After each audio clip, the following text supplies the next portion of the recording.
In this video, it is the first time to the track with the Auper D6 from 3 Racing. We're getting it out there in the box stock alignment, shape, everything, just to see how it does and how good is this RC drift car. If you are new to the channel, welcome. My name is Troy. This is Roadside RC. You tend to find me bashing or crawling or drifting or racing, plus doing product review videos and how-tos, and just got this built. Barely have any driving time on it, and yeah, going straight to the track, which is usually not such a good idea. But I did have multiple laps with it. I did have multiple people drive it, actually. And so what I'm going to tell you here today, summary of all that activity, summary of what all those folks said, plus what my own feelings were about this Auper D6. The first thing to note is the chassis did really well. Straight box stock settings.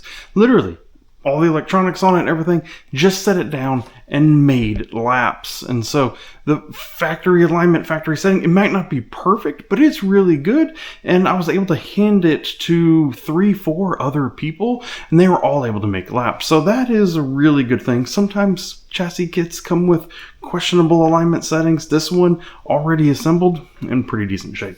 And one of the things I know people will be very curious about is, so we're drifting there on concrete, no reason to worry about the chassis. It's smooth enough that we never saw any kind of issue with the chassis scraping or anything. You don't really want to screw up this beautiful chassis. So as long as you're on a smooth surface, you shouldn't have to worry about that.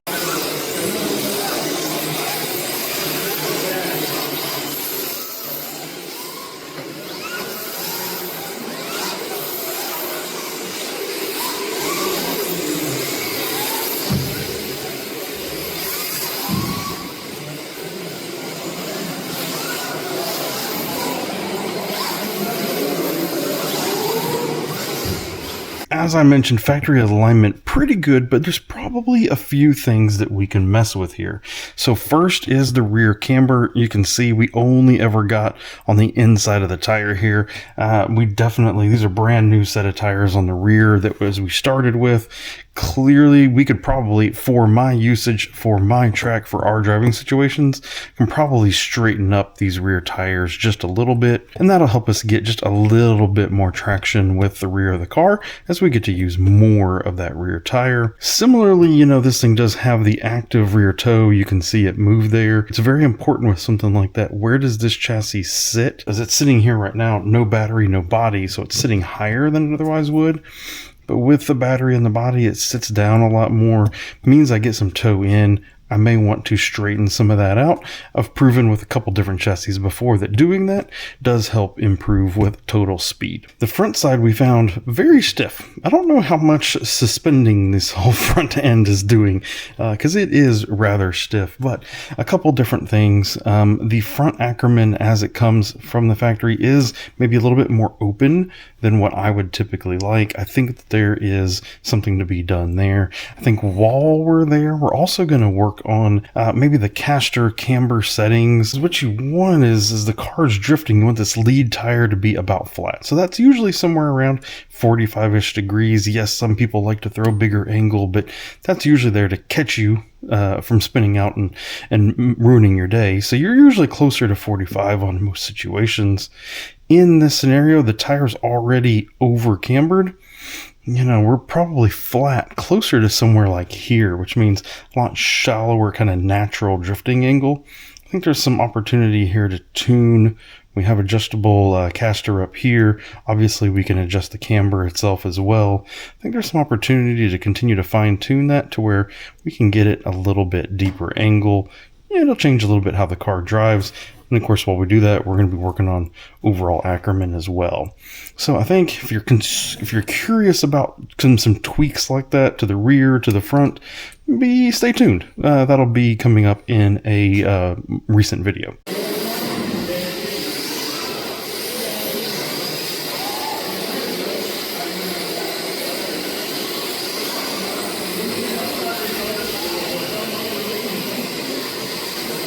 The other thing you have to watch with a car such as this is it's metal on metal everywhere.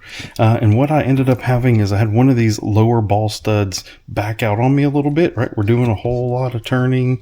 If it gets any kind of binding in it, it tries to unscrew that. So I don't know if it just maybe wasn't all the way tight from the factory or what it was, but I ended up with that backing out on me. I was able to just screw it back in, and it has been fine ever since. But maybe on your first few runs with the car, you want to just check out it after you're done. Just check on it and see how it's doing.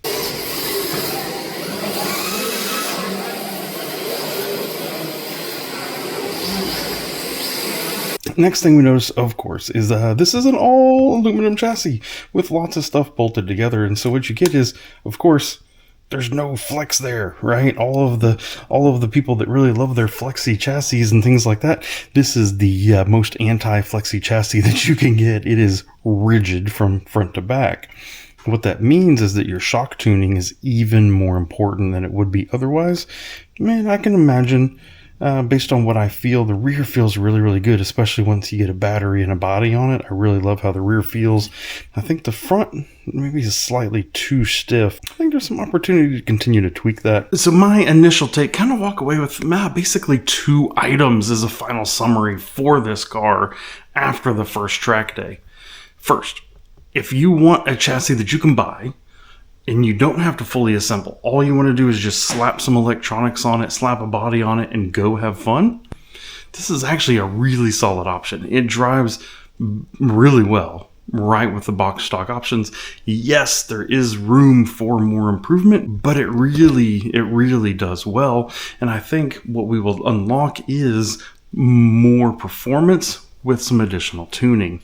And then the second item is really just, I think, who some of the key customer for this is. Obviously, there's a big group of key customer for this. There's just the folks who are the 3 racing fans, and they want that really shiny, fancy chassis. They want the limited edition. That's clearly a group of people. I think the other group of people are those who aren't afraid to spend some money and just want something to go have fun with. You can literally buy this, throw electronics in it, and just go have fun and not have to worry about, all the assembly and the fiddly this and the fiddly that. I know there's some folks out there that are really concerned about that. And this is, I'm going to say, better than a lot of the ready-to-runs as I film this. It's better than a lot of those ready-to-run chassis. So it's not all the way to ready to run with like, all you got to do is slap a battery in it.